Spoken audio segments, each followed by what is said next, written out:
Enquanto as pessoas, nesse início da criação dos cemitérios e da proibição dos sepultamentos nas igrejas, a gente tem uma morte muito religiosa.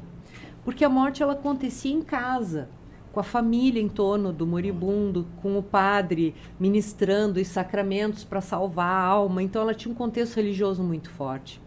O higienismo tira esse moribundo de dentro de casa e o coloca no hospital.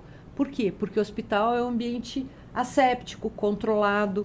Os mortos deixam de ser enterrados nas igrejas e passam a ser enterrados nos cemitérios, em lugares afastados do centro.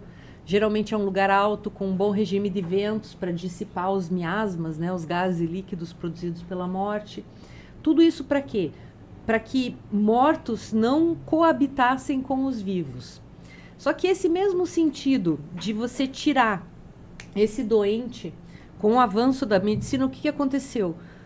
Essas doenças, essas epidemias, elas começaram a ficar com caráter contaminante, muito contaminante para nós. Só a gente lembrar da pandemia. Sim. Tem que pôr máscara, tem que lavar a mão, tem que isso, tem que aquilo, tudo com medo do quê? De se contaminar. E o moribundo, ele acabou indo para o hospital morrer sozinho, cheio, ligado num monte de aparelhos, né? Sem a família, virou uma morte asséptica.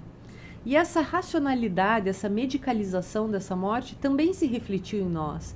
Então, quando a gente olha esses túmulos mais contemporâneos, eles são assépticos.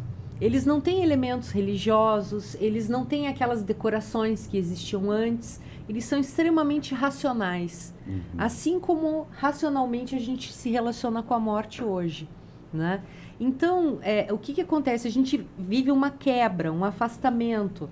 E esse afastamento automaticamente se reflete nos túmulos. E daí a gente perde essa estética elaborada, aqueles túmulos de mármore, de granito com bronze, com esculturas, e começa aquelas gavetas e tal, uma coisa assim bem despida do senso estético que tinha. E daí vem os cemitérios parque, vem a cremação, as coisas vão ficando para trás. Ou você preserva, ou você perde esse testemunho. Sim. Então a gente perde também muito com a depredação, com o vandalismo, com os furtos, mas principalmente com a nossa visão, porque daí você olha aquele túmulo, não, está muito pequeno, a gente tem que aumentar, vai que morre mais alguém na família, destrói um túmulo que muitas vezes é um exemplar importante da arquitetura e constrói aquelas gavetas sobrepostas. Então a gente tem uma mescla, que a estética do cemitério é o que hoje? Concreto,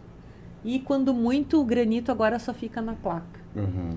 Eu moro perto de um cemitério que é vertical. É um prédio de 6 andares e você passa na rua, você vê os túmulos, assim.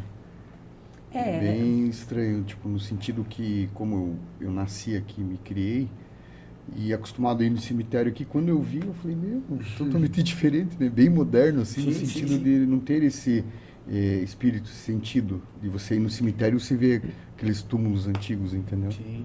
E tem um lance que é interessante, quando você pergunta para as pessoas, por exemplo, cemitério parque, né? Ou jardim. Eu não gosto desse cemitério, como, por exemplo, o Municipal do Carmo aqui, ou o São Francisco de Paula em Curitiba. Mas você gosta do quê? Eu gosto do cemitério parque. Aquele que tem jardim e tal, daí você fala, por quê? Porque nem parece cemitério, parece um jardim. Então você gosta porque não parece? Porque se parecesse você não gostaria?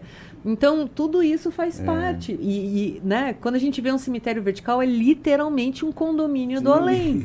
Né? Então assim, você está sobrepondo aqueles mortos na configuração mais racional que existe. Né? Tipo, vamos dar o uso mais racional para esse espaço aqui.